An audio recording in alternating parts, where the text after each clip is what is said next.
नमस्कार. माझं नाव अथर्व देशमुख. अ, आज आपल्यासोबत जॉईन झालेले आहेत शरद गोपटे सर. आणि त्यांनी पुस्तक लिहिलंय ग्रंथ गप्पा या नावाचं. त्याबद्दल आपण सरांशी या मुलाखतीत बोलणार आहोत. सरांचा मी सुरुवातीला थोडक्यात परिचय देतो. अ, सर मागच्या 50 वर्षांहून अधिक काळ मराठी ग्रंथ प्रकाशन व्यवसायाशी निगडीत राहिलेले आहेत. आणि सरांनी ग्रंथगप्पा हे पुस्तक तर लिहिलंच आहे, पण त्याआधी सरांनी मराठी ग्रंथ प्रकाशनाची 200 वर्षे हे खूप अभ्यासपूर्ण आणि असं मोठं, आणि मला वाटतं अशा विषयावर खूपच कमी पुस्तक आहे मराठी, ते एक पुस्तक लिहिलेलं आहे. आणि सरांनी ग्रंथ परीक्षणांचा परिचय, ग्रंथ प्रकाशनाचा परिचय नावाचं अजून एक पुस्तक लिहिलं आहे. आणि ग्रंथ संपादनावर सरांनी लेखन केलं आहे यशवंतराव चव्हाण विद्यापीठासाठी. म्हणजे त्यांना ते सादर केलेलं आहे त्या विषयावरील अभ्यास जो आहे ग्रंथ संपादनावर. आणि सरांचं जे पुस्तक आहे ग्रंथगप्पा, त्याबद्दल मी सुरुवातीला थोडक्यात सांगतो. अ, ग्रंथगप्पा हे पुस्तक 2016ला प्रकाशित झाले आहे. आणि पुस्तकाचे प्रकाशन मॅजेस्टिक पब्लिशिंग हाऊस या प्रकाशन संस्थेने केले आहे. आणि पुस्तकात सरांनी पुस्तके, पुस्तक प्रकाशन, लेखक आणि एकंदरीत पुस्तकांशी निगडीत वेगवेगळ्या गोष्टींबद्दल लेखन केले आहे. त्याबद्दल आपण बोलू मुलाखतीत. आता थोडक्यात पुस्तकांविषयीचे पुस्तक असे आपण या पुस्तकाला म्हणू शकू. तर सर, थँक्यू, तुम्ही मुलाखतीला होकार दिलात आणि जॉईन झालात.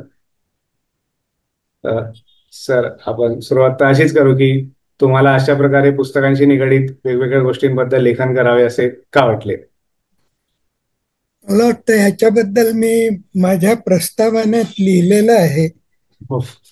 ते मी हो. परत एकदा वाचू का? हो. चालेल ना सर.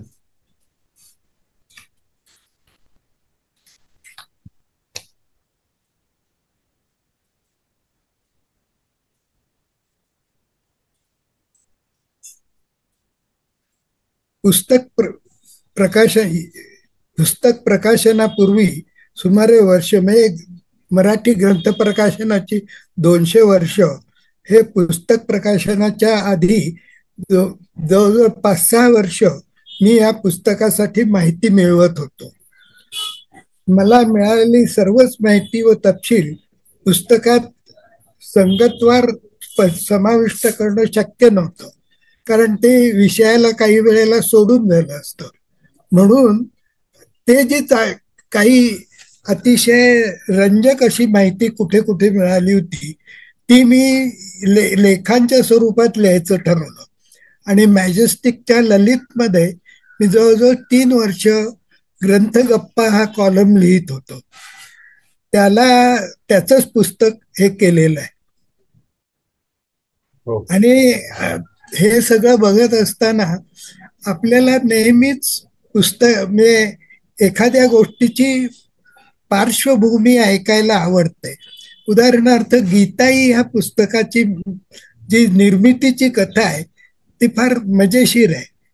की गीता प्रवचन ही विनोबाजी तुरुंगात असताना देत होते, आणि ती सगळी व्याख्यानं साने गुरुजींनी टिपून घेतली, आणि म्हणून ते पुस्तक आता आपल्याला बघायला मिळत आहे.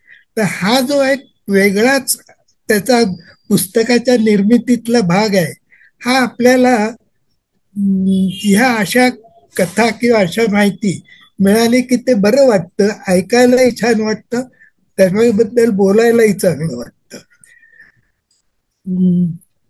सह्याद्री मासिकांनी फार पूर्वी, म्हणजे ते आता बंद होऊनही 20-1 वर्ष, 25-50 वर्ष झाली असतील, तर त्याच्यात गोष्टी वेल्हा नावाचा एक, सह्याद्रीचा गोष्टी वेळा नावाचा एक कॉलम असे, त्याच्यात पुस्तकांबद्दल माहिती असे, ती वाचायला आवडत असे.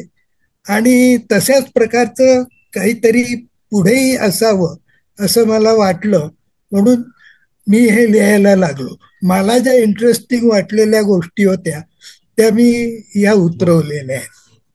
हो. आणि सर, तुम्ही पुस्तकात मराठी पुस्तकांच्या मुखपृष्ठांच्या इतिहासाबद्दल थोडक्यात लिहिले आहे. तर मराठी पुस्तकांच्या मुखपृष्ठांच्या इतिहासाबद्दल सांगू शकाल का? आणि पुस्तकासंदर्भात मुखपृष्ठ या गोष्टीचे काय महत्व असते असे तुम्हाला वाटते?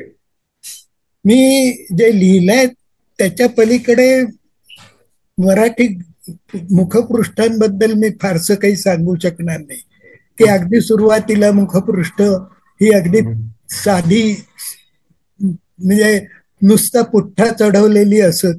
हो. मग त्याच्यावरती पुस्तकाचं नाव यायला लागलं.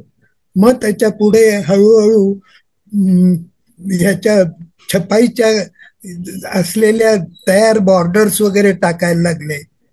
पण चित्र ही साधारण 1930-35च्या सुमाराला मराठी पुस्तकांवर दिसायला लागली. तर ती, पण ह्याच्यावर जास्त तपशीलवार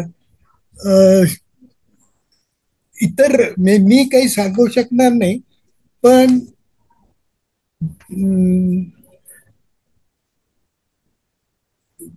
चंद्रमोहन कुलकर्णी किंवा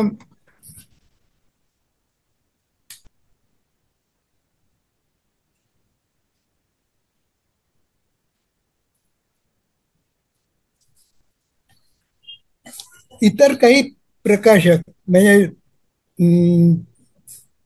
इतर काही मुखपृष्ठकारक हे त्याच्याबद्दल जास्त बोलू शकतील. मी त्याच्याबद्दल फारसं बोलू शकणार नाही. सर, आणि सर तुम्ही पुस्तकात असं म्हटलंय की मराठी पुस्तक प्रकाशन हा व्यवसाय म्हणून आर्थिकदृष्ट्या कधीच फार नफा मिळवून देणारा नव्हता. तर याबद्दल विस्ताराने सांगू शकाल का? काय आहे, मराठी ग्रंथ प्रकाशनाची सुरुवात जी झाली ती लोकांना जागृत करणं किंवा त्यांना काही प्रबोधन करणं ह्या हेतूने झाली. त्यामुळे त्या काळात त्याचा विचार हा आर्थिक दृष्टीने किंवा व्यावसायिक दृष्टीने होतच नसे. मैं प्रसिद्ध जावजी दादाजी में निर्णय सागर प्रेस हा जो प्रसिद्ध प्रेस होता, त्याच्यात त्यांची वृत्ती, त्यांनी खूप पुस्तकं प्रकाशित केली. पण त्यांचं त्याच्याकडे बघण्याचा दृष्टिकोन असा की छपाई ही अर्थार्जनासाठी, पण पुस्तक प्रकाशन हे लोकांच्या प्रबोधनासाठी. त्यामुळे त्याच्यातनं फायदा मिळवणं हा विचार नव्हता. आणि हा विचार बराच काळ तसाच राहिला. पुस्तक प्रकाशन म्हणजे हे आर्थिक त्याच्यातनं काही कमाई केली पाहिजे असं नाही. असं सगळं होत असल्यामुळे ही त्याच्याकडे व्यवसाय म्हणून बघायला कुणीही तयार नसे. ते हळूहळू 1930च्या सुमाराला ती वृत्ती हळूहळू यायला लागली. आणि मग त्याचं थोडंफार तरी, म्हणजे अर्थार्जन तरी, किमान अर्थार्जन म्हणजे पोटापुरतं तरी हे त्याच्यातनं व्हायला लागलं. पण आता ही परिस्थिती खूप बदललेली आहे. आणि मी हे त्याच लेखात शेवटी म्हटलेलं आहे की आता बदलायला लागलेलं आहे. लोकांना व्यावसायिक दृष्टीने त्याच्याकडे, की त्याच्यातनं किमान फायदा तरी झाला पाहिजे असं लोक बघायला लागलेले आहेत. आणि सध्याची जे पुण्याला दरवर्षी हल्ली पुणे ग्रंथ जत्रा भरते, बुक फेस्टिवल होतं, हो. त्याच्यात जो लोकांचा अमाप त्याला जी गर्दी होते त्याच्यावरनं आता हे बदललेलं आहे, हे स्पष्ट झालेलं आहे.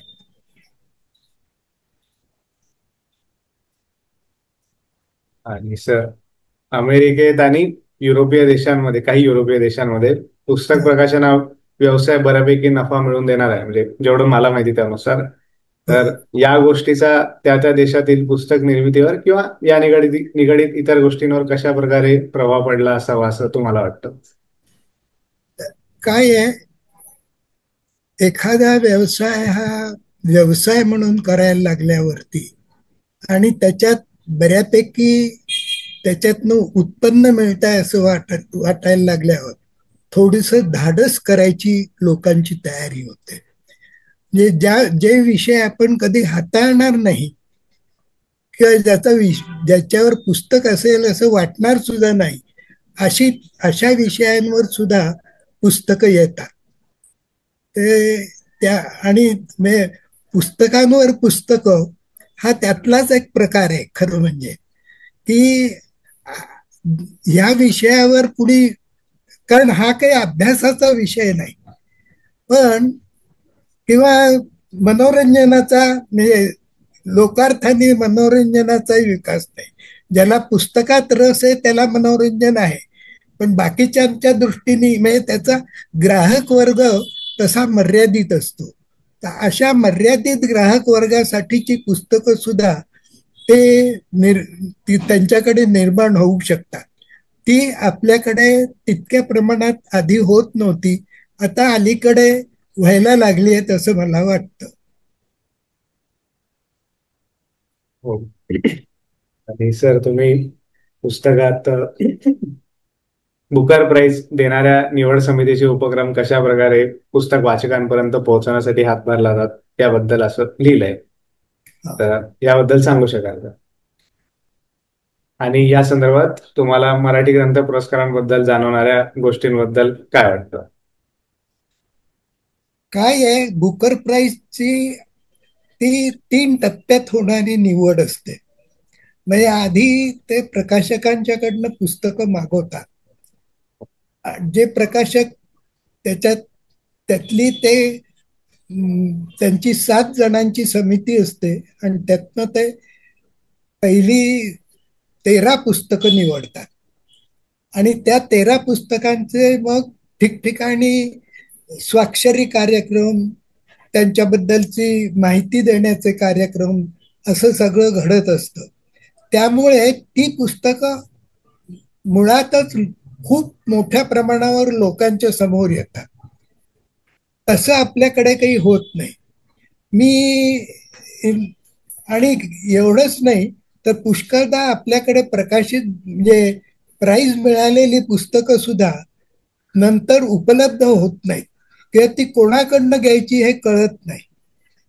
कारण त्याच्याबरोबर ते पुस्तकाच्या नावाबरोबर प्रकाशकाचं नाव आणि पत्ता देत नाहीत. त्यामुळे हे कुठून मागवायचं असा प्रश्न पडतो. त्यामुळे जे प्रकाशन जे जो पुरस्काराचा एक हेतू आहे म्हणजे त्या लेखकाला चांगलं मानधन मिळतं, पण त्या पुस्तकाचा प्रचार असा होत नाही. म्हणजे ते लोकांपर्यंत पोचायला पाहिजे ते पोचत नाही. ते त्या दृष्टीने म्हणजे साधी गोष्ट एक करता येईल की हे जेव्हा तुम्ही ही अवॉर्ड देता गव्हर्नमेंटची म्हणजे महाराष्ट्र गव्हर्नमेंटची, तुम्ही जेव्हा राज्य सरकारचे पुरस्कार देता तेव्हा सायमल्टेनियसली त्या पुस्तकांची प्रदर्शनं जर गावोगावी भरवली, निदान जिल्ह्यांच्या गावी जरी भरवली तरी ती लोकांना बघायला मिळतील. आणि त्याच वेळेला जर तिथे ह्या प्रकाशन कार्यक्रमाचं प्रक्षेपण होत असलं तर लोकांना ते निश्चितच बघायला आणि याला आवडेल आणि त्यामुळे पुस्तकं लोकांच्या समोर येतील. नाहीतर आज नुसतं आपण वाचतोय की अमक्या कविता संग्रहाला मिळालं, पण तो कविता संग्रह काय आहे, कसा आहे, याच्याबद्दल काहीच माहिती नसते. बरं, तशी माहिती आधी कुठे प्रसारित होत नाही की अमका कविता संग्रहाला मिळालं, त्याच्यात ह्या प्रकारच्या कविता आहेत, त्यातल्या काही उद्धृत केलेल्या असतील तर त्याच्यावरनं लोकांना कल्पना येऊ शकेल की हे काव्य कशा प्रकारचं आहे आणि त्याचा ग्राहक निर्माण होईल. ते आपल्याकडे होत नाही. आणि पुस्तक प्रकाशित होऊन तसा वेळ झाला तर अजून होतं की नाहीच होतं अजूनही असं वाटतं? तुमचं पुस्तक प्रकाशित होऊन तसं 10 वर्ष झाली, तर त्याच्यानंतरही असं काही कुठे झालेलं तुम्ही पाहिलंय की का होतच नाही नाही, अजून? नाही, नाही. हल्ली आता प्रकाशकच काही प्रमाणात करतात. म्हणजे ते पुस्तक प्रकाशनाच्या वेळेला त्यातला काही भाग वाचून दाखवणे वगैरे अशा अभिवाचन, हो. तऱ्हेचं. पण शेवटी ते लिमिटेड ऑडियन्स पुढेच होतं, कारण जे समारंभाला आले असतील त्यांच्या पुरतच ते मर्यादित राहतं. हो. हो. तर आणि हे सर, मोठ्या प्रमाणात गावोगाव तिकडे एखाद्या पुस्तकाच्या प्रचारासाठी लेखकाला प्रकाशक गावोगावी घेऊन हिंडतो. आणखीन तिथे त्याचे कार्यक्रम म्हणजे स्वाक्षरी देण्याचे कार्यक्रम किंवा लोकांशी गप्पा असं तो घडवून आणतो. त्यामुळे त्याचा प्रचार जास्त चांगला होतो.